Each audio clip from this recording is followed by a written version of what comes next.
Holy crap. Welcome back to another episode of Friends from Work, a podcast about all things in the Marvel Cinematic Universe, hosted by me, Kyle Sconowell, and him, Robbie Earl. That Billie Eilish song at the end hit so hard. Do you think it's random that they chose a Billie Eilish? I do not think it's random. Do you Absolutely think it's crazy? Random? It's not random. We learned from WandaVision. If you remember those credit songs, there was all the different ones and they all applied in some way. Yeah. Obviously they're choosing this Billie Eilish song because of The Crown, but I don't think it's coincidence that's Billie doing it. What an episode. Yeah. I don't want, like, I have enjoyed the show thus far, and like, I wasn't as high on last episode, but episode 5 again reminded me of that feeling. So like, I'm back. Yeah. Like, Alice is dead and I'm back. I'm just kidding. Can I say something about that real quick? Alice is gone, we're good. Yeah. This is why I was kidding, by the way. I was kidding. This is why I am glad that we were honest about where we were last week. And I should say, it seems as though a lot of people liked episode 4 more than we did, which is always kind of my hope if there's something that doesn't hit as much for me. But I'm also glad that we were on the same page there, because now it makes an episode like this hit so much harder whenever I'm like, okay, yeah, last episode, that's fine. It didn't work as much for me. But this episode, man, this might be my favorite episode of the bunch. This is my favorite episode of the bunch. And I didn't even know, like, I saw a lot of people talking about the time, like that it was too short. And I thought we got so much in that span. I wasn't even upset that it was over. I mean, obviously I would have been happy to get more, but it was like, to me, it was 10 out of 10 all around. That's a great take, because the only reason it was shorter is because we just got going right away. There was no filler content. Like, the second we started, they're running away from the witches, the Salem 7, right away into the brooms, right away back into the trial. Like, there was no debate before going into the trial. So everything about that I love too, because we already saw like what it looks like for them to stand at the door and be like, I don't want to go in. And like, there was just all of that was cut out. And then once they're in the trial, they cut out all the like, oh, wow, I can't believe we're here and look at the vibe. Like, and I'm not making fun of that. I'm just saying, yes, I'm with you. They cut out all the filler stuff, so that's why it was short, but no, it was so action-packed. I want to go back to my original premise. I like so many things in the MCU, and everyone knows that. But there are levels to this, and so like episode 4 I liked, but if someone asked me after last week, I'd be like, yeah, it's good. But that's not the same passion. That's not the fire burning in me that I sometimes have when I watch Iron Man 1 or WandaVision or the Avengers or Civil War or Ragnarok. And I'm not saying this is on that level, but I had full blown chills multiple times. I mean, the Billie Eilish song, like full blown chills, but also this is the episode that fully embraced that darkness that I was wanting. Like, this was legitimately creepier, legitimately darker at several points, and had all these questions. And it's bringing in more of the Scarlet Witch than I thought what they were going to do. And so, like, I was full blown chills. I'm not kidding. 4 or 5 times. So I'm back on this episode, man. I think I'm going to sound like you here. I think we should start there. I think we should start with the big quasi reveal there at the end and kind of work our way back from there, because there were a lot of great moments. Like, I love the start of this episode. I love the way that so many things were executed, and I want to get into all that. But obviously the big takeaway is, you know, last week we talked about this rumor that Teen was actually Billy, Wanda's kid, sort of, in some universes, not this universe, Wicked. Kind of this universe. Yes. And, you know, even before we got the actual moment at the end with him kind of having the crown and the magic, we also kind of got hints, like he was wearing the headband that Wiccan has. There were some similarities both between like what he's wearing in the cabin and the comics costume, but also between the costume that Billy wore in WandaVision in the Halloween episode. And so there's clearly there was some synergy building up there. What do you think about this reveal? Do you think it is exactly what it looks like? Is there a chance that this is like a head fake? And if this is what it looks like, are you happy about it? Okay, I think it is exactly what it looks like. I'm stoked on it because of the tie back to WandaVision and to Wanda as a character. If it was a head fake, man, that would be, you'd be going so deep on the head fakes. I mean, it would be like such a head fake. Just because I think this late into the series, the only thing I can think of that's a head fake is if he was also being controlled by somebody else. Like if Wanda could somehow control him to do that. But I just think this to me was the Agatha all along, that song reveal of this series. And I think it'd be really hard to now go backwards and say, actually, that was just like a trance or he was being controlled or I guess it could be like a Ralph Boner thing, but again, they've kind of played that card, so it would feel a little bit cheap if they did like it's just a random person. Yeah, but the Ralph Boner actual reveal wasn't until the second to last episode, but I feel like to reveal it here, like what's the plot then? Well, I see what you're saying. I just don't. But I think you're right. I do think that's. I think it is what it is. I think it's too. You would have to untangle too much now. That said, I mean, one thing that I love about this is when it's happening, like this whole episode, to step back for a second, I thought was such a perfect episode 5 for a 9-episode season because it, like you and I talked last week, I thought that this week we were going to wind up getting the Lilia backstory. And then maybe next week would be Agatha's. And I love that instead of them taking the predictable route, we jump straight to Agatha's this week.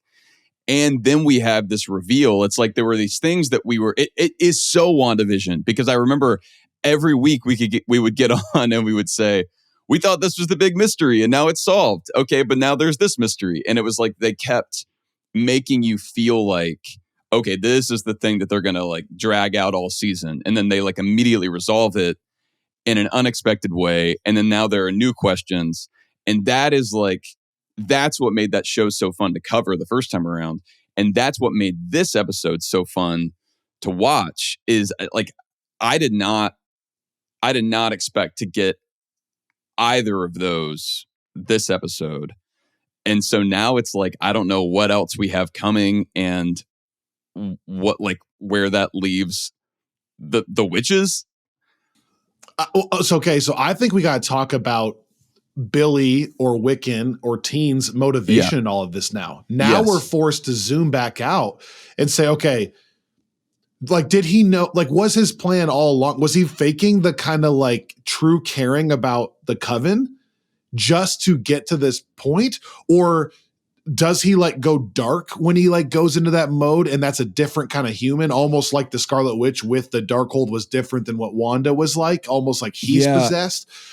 Or from the beginning, was his plan just to try to fake empathy for a coven so that they would go along just so he can get to the end of the road? And then the question becomes, dude, what if the rug pull here, and I don't know if it's going to be this literal, but what if the rug pull in an Agatha all along show is that he is the one that wants to get to the end of the road to bring back his mother?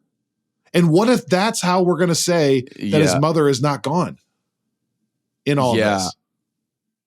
I mean, so what's weird to me is I don't like, I just don't know that, like, I don't know that we would need that.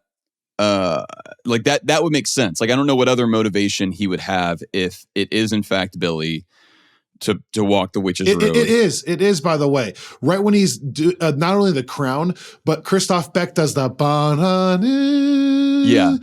in the music when he's doing it. Yeah. Keep going. No. So I think I think that would make sense.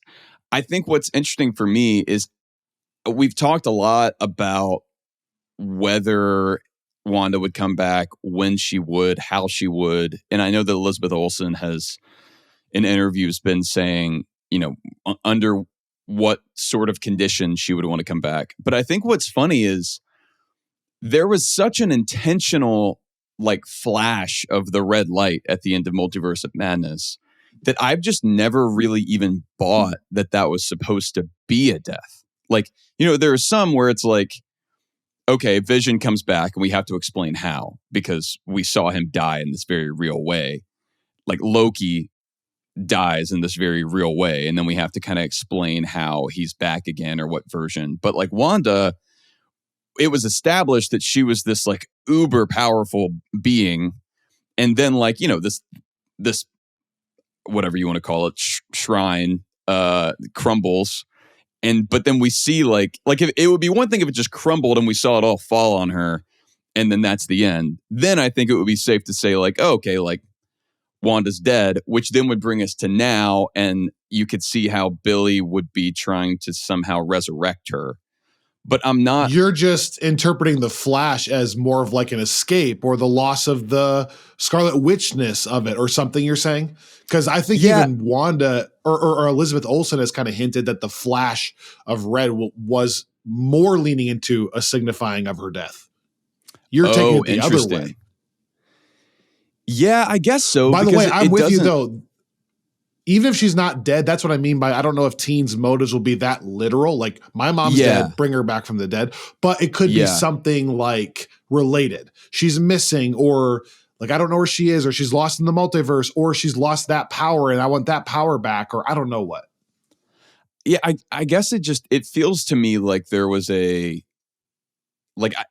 I could see what that would have looked like if it were actually intended to be an emotional final moment for Wanda. This is her death. We got an emotional final moment of redemption, but we can talk about that down the line. I think you're right, though. That would be it makes sense that would be the motivation.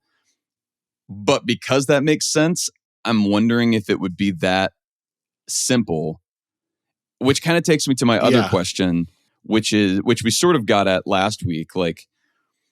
If Billy is here, one, where is Tommy? And two, which versions of Billy and Tommy are we even talking about?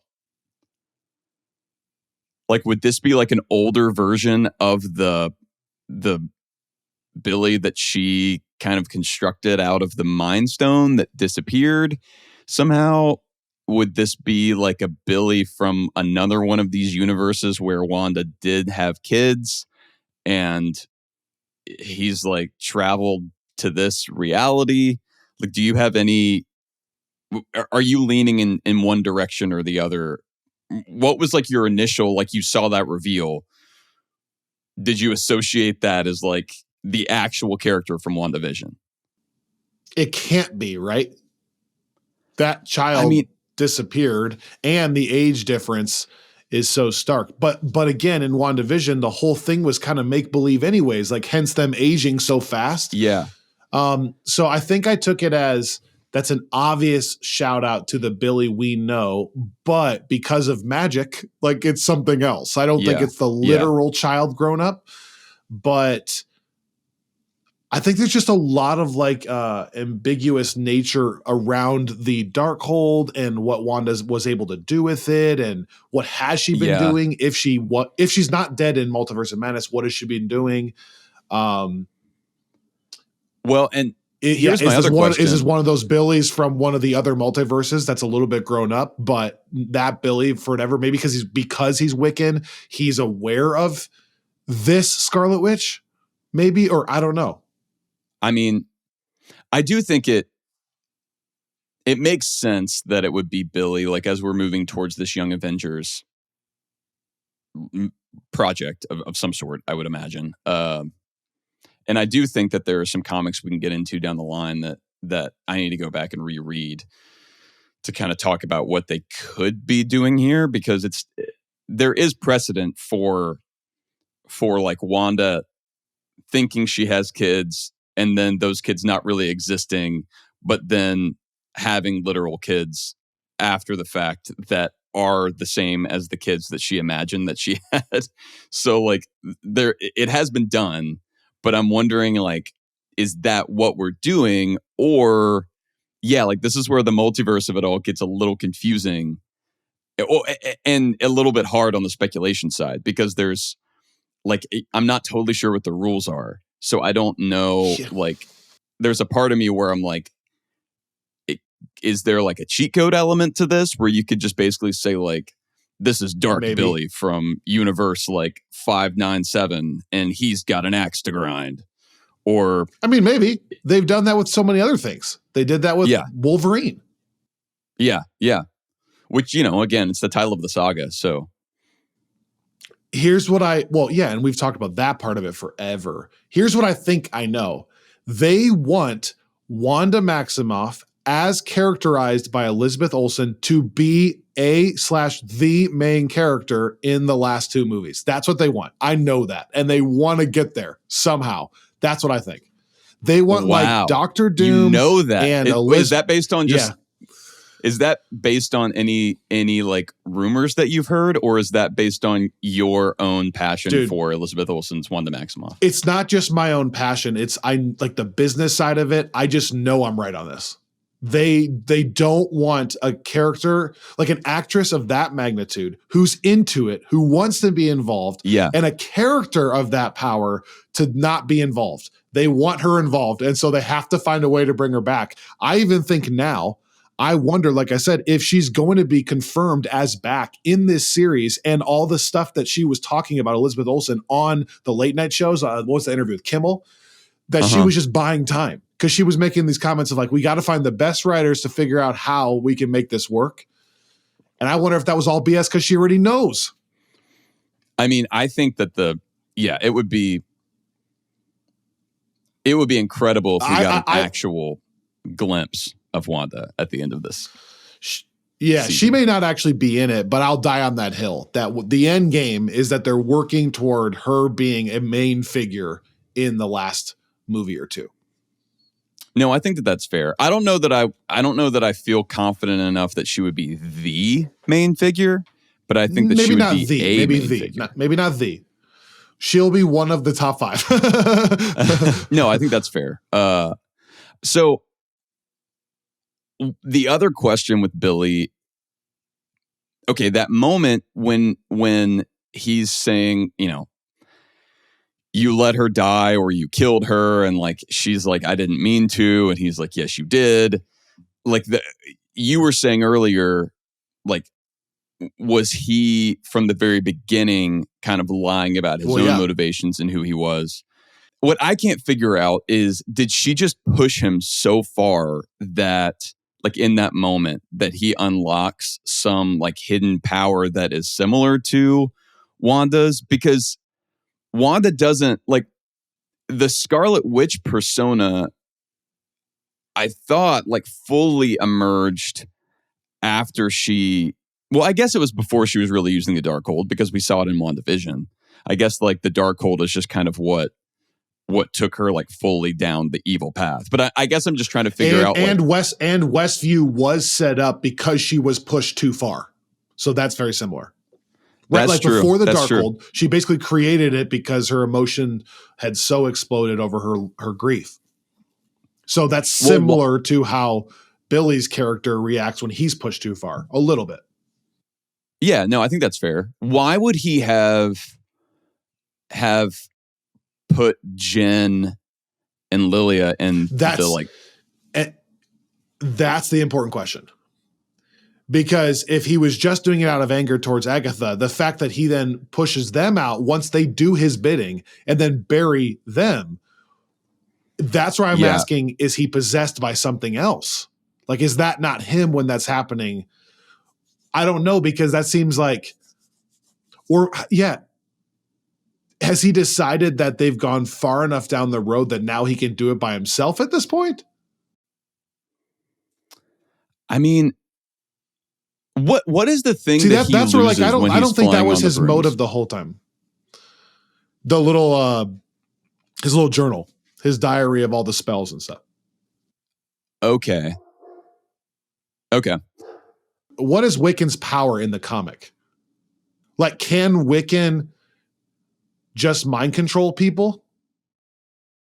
I mean, it's basically like it's very similar to Scarlet Witch. At least like the way that her powers are portrayed in the MCU. I mean, it's like reality altering. Like I think that it's like I forget what the like mental control element is, but I know that like the general reality altering is there, which I do think is like kind of how Wanda does all of her stuff. Which is one of the reasons why I've always thought it's weird that she has like the Mind Stone instead of the Reality Stone as the source of her powers in the MCU. Right. But yeah, so I think that like it's fair to say that he is doing something here that's analogous to what we saw Wanda do in both WandaVision and Multiverse of Madness. It's a fun way of looking at like who she is separate and apart from the Darkhold potentially, and like what it is that she's passed on, and kind of what his motivations would be in that regard. But I'm just trying to Right. figure out what is it that Right. triggered this for him, and what is it that triggered Agatha suddenly knowing who he is? Because I didn't think that Agatha Right. was like, I don't get the sense that she knew that this entire show and just sprung that. Like, I thought that she legitimately didn't know. So I didn't know if it was like her getting the power from Alice that now she kind of has like this insight that she didn't have before because she was powerless until now, or if it was something that he did that made her realize who he actually is. That's why I do think the most important question is going back to what's Teen's intentions all along now. And again, as a quick side note, qualitatively, that's why I love this episode, because I was like rushing to get on this podcast to talk about all the theories. And I love when I don't have to come on here and talk about the quality, because I'm so Yeah. into the story that now I'm like just bypassing any of the, you know what I'm saying? Like any of the, like, this looked good, this didn't look good. Like all that was so second importance to me now because I cared about the story, which that's my favorite place to be. But by the way, like I thought the Salem 7 were awesome. I thought that looked awesome. I thought the music was awesome from Christoph Beck today. Like there are a lot of things like that. The ghost possessed Agatha was freaky in a good way. Yep. The Stranger Things vibes with all the lights and the 80s outfits was really cool to me. I like that they didn't spend as much time on the outfits. Like it didn't feel as forced. It was just, that's what happened with this one. So there's a lot of like things on a quality perspective that I just really liked. But his intentions now, it makes you ask that question about the entire time. I had a friend text me exactly what you just asked me. How did Agatha all of a sudden know? And that's another important question I don't have the answer to. What about that last 15 minutes made her believe that that was Wanda's son? Then I want to ask about the spell, the sigil. So like we still don't know who put that on him and why. So did Wanda put that on him? And if this is a Billy from a different universe, or where is this Billy from? Is he still in touch with Wanda? And if that's the case, why does he need to get to the end to bring her back? So that might not check out there either. So it depends on where this Billy is and who put that spell on him. So why would Wanda not want other people to know that he is her son? Or maybe he's not her son directly, like the same Wanda, and that's why the spell is on there. She doesn't want that to get out. But then the question is like, who put that on them? Why? Why doesn't Agatha want to know? Then why does this episode reveal that now she does know? And from the get-go, when we saw him, were his intentions to like just learn more about witches? Did he want to just walk the witches road with the coven and feel what that was like? And then why does he switch? If that was his intention, what makes him snap to where he then gets possessed? and sends those people in the ground. And then yes, the other one, like you said, I'm just repeating this all, but yeah, then the fact that he sends Lilia and Jennifer in the ground, why? They didn't do anything. So yeah, I don't know. Yeah, just a wild episode. Especially because it like the thing that seems to spark that is him being so upset at what happened to Alice. So it's weird that he would like, after being so mad at Agatha for hurting Alice, for killing Alice, it's weird that he would then turn around and potentially do the exact same thing out of anger. Like there's got to be something else happening there that we don't understand. Like and I'm like, I just have no idea what it is. Like I don't get why, like, because again, like Westview was because Wanda was trying to like create the world that she wished she could live in. So you understand why she did everything. Like there was no level of like, I'm just punishing people because I'm angry at what happened to me. Like that was a byproduct. Right. But here, like if he is having that same kind of reaction, yeah, it would make no sense for him to include them. It would make way more sense. Also, he was the one in the cabin that was so intent on defending Agatha initially, like against the other ones that wanted to punish her. So you could also see after the fact where he would say like, you know what? Yeah, like I'm with them now. Like let's all jointly punish you. And then we're going to keep going on the witch's road instead of I'm punishing you and them. And then, yeah, like, and then also like, why was he so like, does Billy even know who he is and what power he has? Because I don't know who he would have been putting on a show for when it came to the Salem 7 in episode 2. Like whenever we see him in the house, there's no one else with him. Like everyone else is in the basement and they're coming up and Billy's like freaking out and afraid of the Salem 7. But if Billy is as powerful as we just saw him at the end of episode 5, I don't know that he had to run scared in the same way. Like if he's got like Scarlet Witch level magic or even like anything close to that, then I feel like he would actually be able to hold his own with the Salem 7. That's where right now, if I had to choose which way I'm leaning toward, no, he didn't know. Like something else is taking him over, whether it's his anger and he turns into a different person or whether it's someone else literally controlling him. Like I don't think he knew all of that necessarily because I don't think the empathy for the witches, the coven, Alice, etc. was faked. So it feels to me more like what makes sense is that he snapped and it's not a different person, but it's almost, I don't know, something else inside him in the way that like the Scarlet Witch was not Wanda anymore kind of thing. Almost like he's like, it'd be fascinating to see if he wakes up in the next episode, like blacked out and was like, what happened? That will be telling, something like that. Yeah. Yeah. That's true. He doesn't say anything, right? After like his eyes start glowing blue and he's wearing the crown. Like he doesn't have any lines. Twice. I don't think he says anything. No, I think he's just ticked off.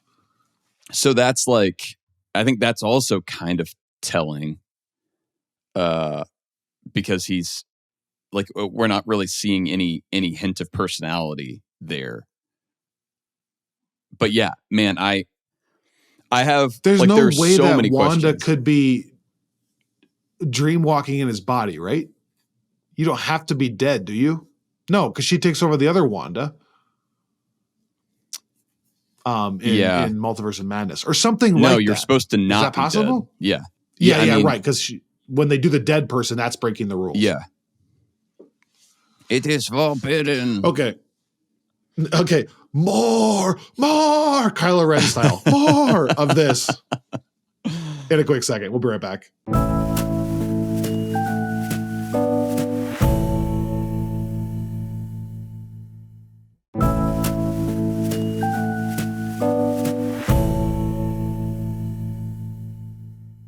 I guess for me, a couple of the other things I still want to talk about, like, have we gotten confirmation that Rio is death now? I feel like that's what that was meant to be. And then when she's not in that final sequence, is that because she knows something about Billy? Or is that because she had to go collect the body of Alice because she's death? Like, she's not there at the end. That's fascinating to me. Yeah. So is that Yeah. 100% I confirmed at think this her point? hanging back with Alice, that makes sense. And yeah, even like whenever it's like who's speaking and it's death and she laughs around the Ouija board, like I do it seems like they're trying to point us in that direction. Now again, it could be like a fake out, but I feel like I haven't seen anything so far that makes me question that theory. Yeah, this is another thing I love. We just talked for 30 minutes about all the questions from this episode, but there are still so many more. Like, for example, I don't know that we got a huge answer on Agatha's son, on what Rio and Agatha's relationship Yeah. was. Like, if she is death, why not let Agatha die now? Like, she keeps claiming she wants to slit her throat. And then when Well, it comes to, okay, here's your chance for her to die, she doesn't do it. but she doesn't. I think the difference there is it's not about her dying. It's about her being left with her mother and being like, possessed by her mother for however long. And I think that's why she's not like, she thinks that is a fate worse than death, I think. And so that's, that was my take, at least. We can see if there, again, there could be something different. I'm still thinking about the Green Witch side of it and how that factors into this idea that she would be death. But Did Agatha take Alice's power intentionally? Did she kill Alice? Or once the power sucking starts, you can't stop it? Do you think? I kind of think that she, I felt like it was reflexive. Which kind of makes sense. Like, I can see how you wouldn't really be able to control that. Like, if the power is that if someone hits you with their magic, you like absorb it and take it. I can see how that just would be a thing that's operating that you can't necessarily like turn on and off. I don't know if that's what the rules are of that here, but I think especially when she's kind of seemingly on the verge of death or for eternal possession or however you would think about what was going on with her in the cabin, like I could see that would be her automatic response. And I kind of I almost feel like the anger that she has directed at Billy and kind of when she gets like really cruel for a moment, like that seems to me more indicative of like her being mad at herself. Like I think that she is actually feeling remorse, and I think it's because like that's not how she wanted that to go. Not I don't think she's faking that. So like I read it as it actually was not her intention, but like it's almost this kind of like, okay, if you're going to think that I did this on purpose, like I'm just going to lean into it. Yeah, this show is doing a really good job of riding the line between good and bad and the entire coven. Like they give you moments where the coven's almost coming together. And I think if they leaned too hard into that, I would find it kind of cheesy. Like, this is Agatha. She's so terrible. And yet Yeah. she can just get along with this coven and it's friendly. And yet, if they leaned too far into they won't do anything together, then I don't think it works. Like the plot, like they would never even come with her. And they're doing a good job of riding that line to where you're constantly kind of guessing, like, is Agatha manipulating the situation or are there true, sincere feelings there? And I think that's a good thing for the show. Yeah. No, I think so too. I I love that I can't really figure out the main motivations of any of what I would think are kind of the three main characters at this point, from Agatha to Teen/Billy to Rio, like, I'm not. I mean, I guess we know that Agatha wants to get her power back, but we still don't really understand what's going on with her and her son, who I guess we heard in the cabin. What was the context of the Nicholas scratch? Like when the Ouija board spelled that out, why was it spelling it out? I got to go back and watch it again. Yeah, well, I mean, Teen was trying to do something to save Agatha, I think, and felt like there was like a level of the trial that they had not figured out yet. I thought that's why he went back to it, and then it spells out Nicholas Scratch, and then he says that, and that is somehow what, like, after he says it, she stops hurting Alice, and then you hear like the voice of the kid saying like, yeah, stop this and don't do anymore. But I don't know if like, yeah, so why was the trial passed then, I guess? What was the thing that that's a good passed question. the trial? The trial was that Agatha had to be punished, correct? Yeah. Or at least like, I mean, because the choice was, all you have to do to win this trial seemingly is just leave Agatha and move on. But I was thinking like, that can't be the actual trial, because if that were the case, then there's no way that they can all like, there's no way for everyone to win the trial. And I feel like it's only fair if like there is a way that everybody could come out of it alive, even if it's really difficult to do. So I'm not really sure what the actual trial was there and who was being tested. Like, was it whether they would actually leave Agatha there? Was it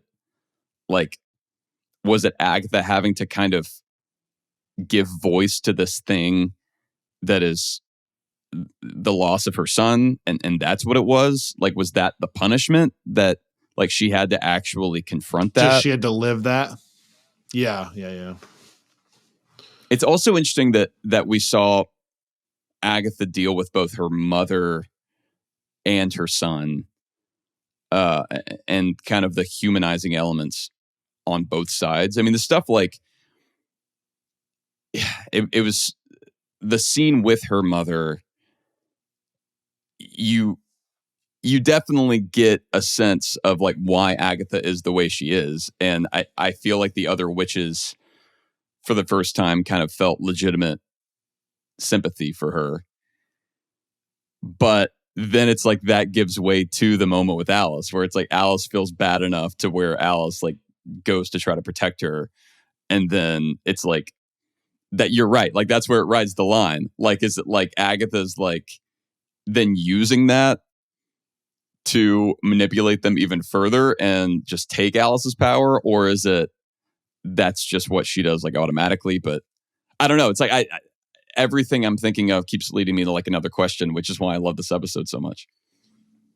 Well, because even the flashback we saw to the Salem, 1600s, I'm not even sure the takeaway from that flashback was that the mom was an awful person, right? Wasn't everyone kind of in agreement that Agatha was the problem?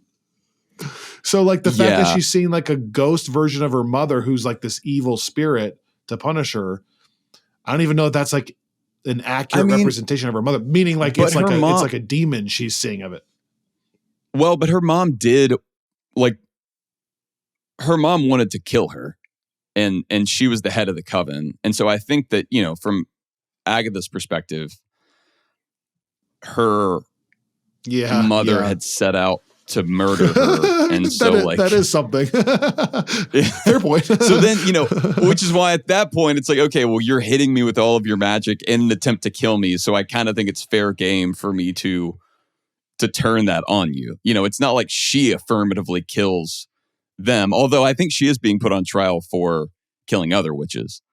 But I feel like the whole thing with her being born evil, like, that's also an interesting look at who Agatha really is and trying to figure out like how much does she actually have in common with Wanda in terms of the kind of traumatic stuff from her past that led her to be who she is. Like we in episode 8 of WandaVision, she's so flippant as she's kind of going through Wanda's history.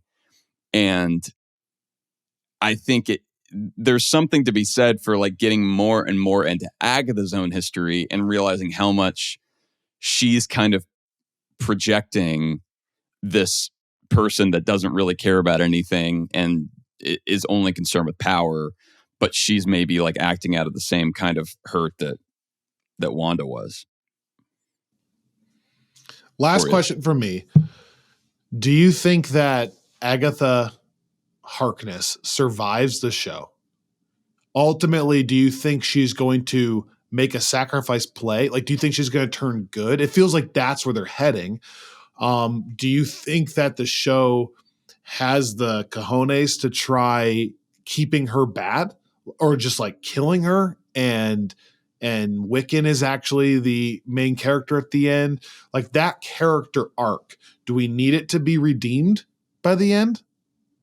Do we need to find out? Because, you know, they're hinting so much that you were evil since birth, blah, blah, blah. Is it going to then set up, well, she can choose to still be good and she's in control of her fate. And so, you know, or is that too obvious? That's a good question.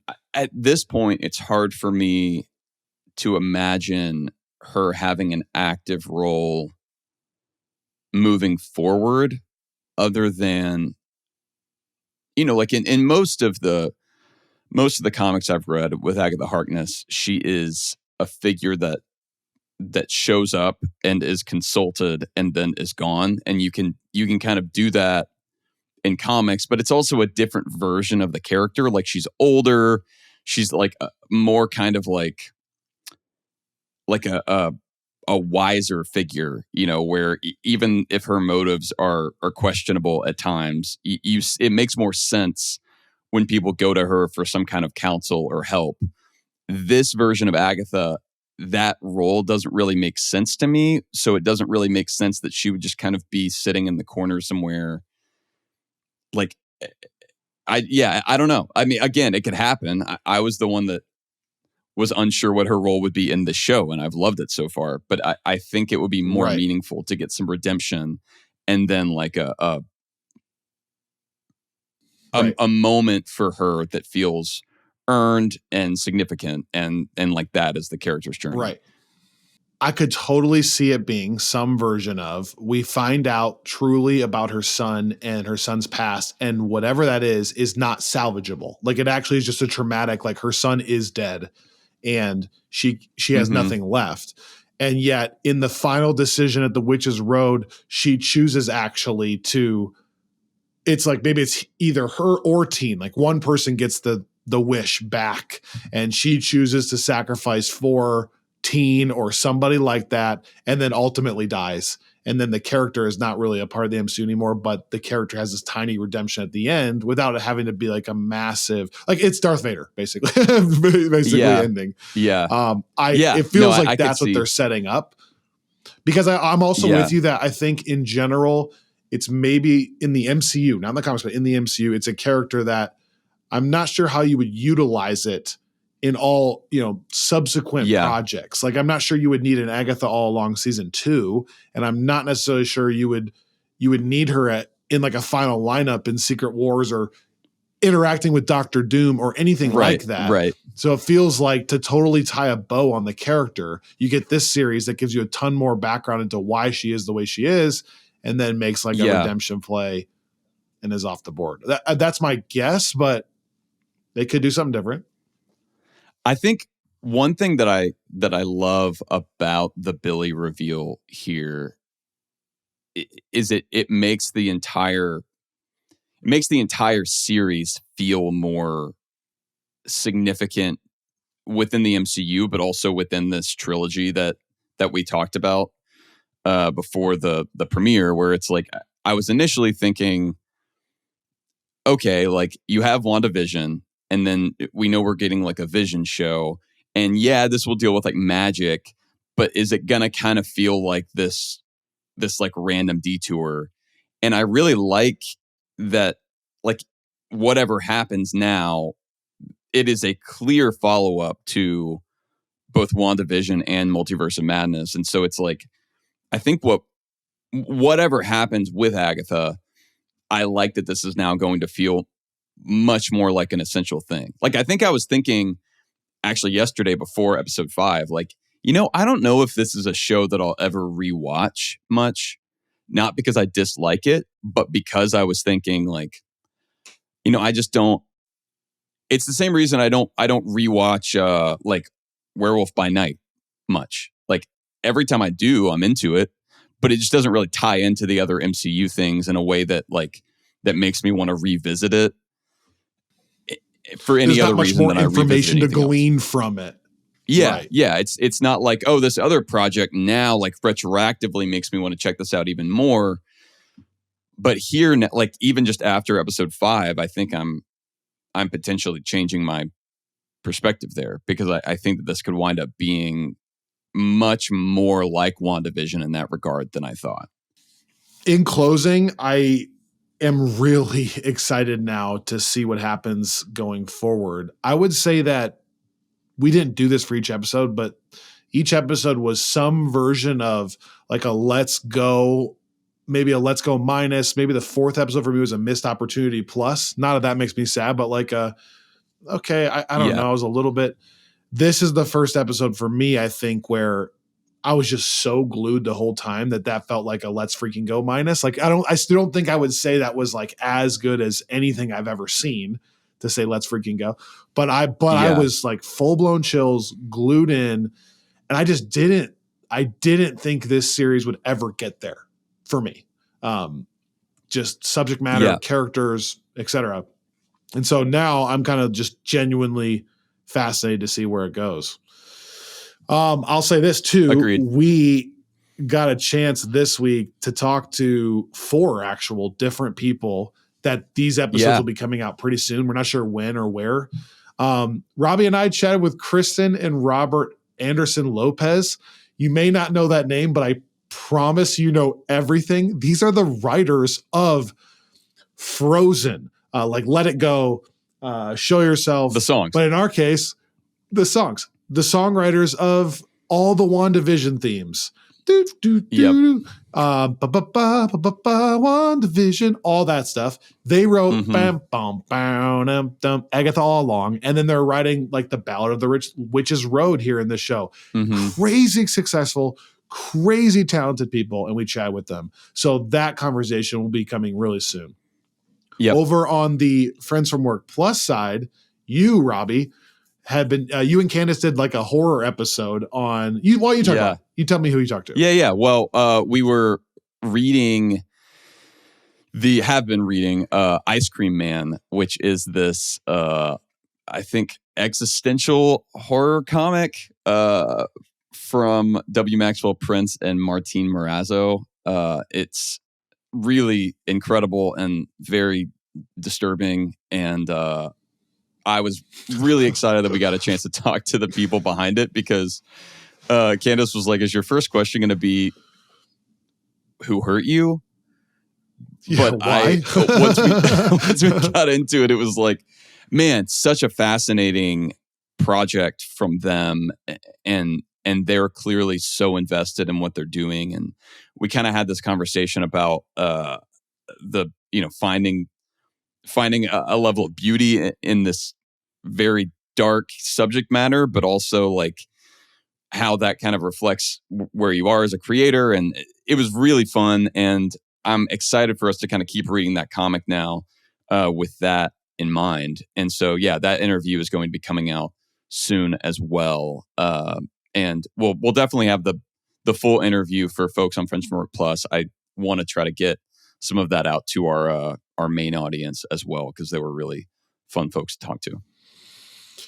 So lots of fun stuff coming. I just got to figure out when I can get that all together, edit that all. I am coming to you live from a hotel room in Utah. So shout out Utah listeners. Let's go Utah. Jaw-droppingly beautiful. It's so beautiful here. If I could turn this camera and just show you out my window, you'd be mind blown. Just tons of red mountain rock, some lava rock that's black. It's really cool. That's cool. Shout out Utah. But yeah, I got to get that stuff edited. We'll get that out to you. Agatha All Along episode 6 next week. So much going on. Shout out to all our sports fans and the fantasy football league we're doing and all the NFL. The hockey league is getting started up again. The hockey league. The NHL is getting started up again. So much fun stuff going on. This has been a blast. Man, this took me back. This is a throwback episode for me. Loved it. Love all of you guys. Thanks for listening. We'll see you right back here next time on Friends from Work.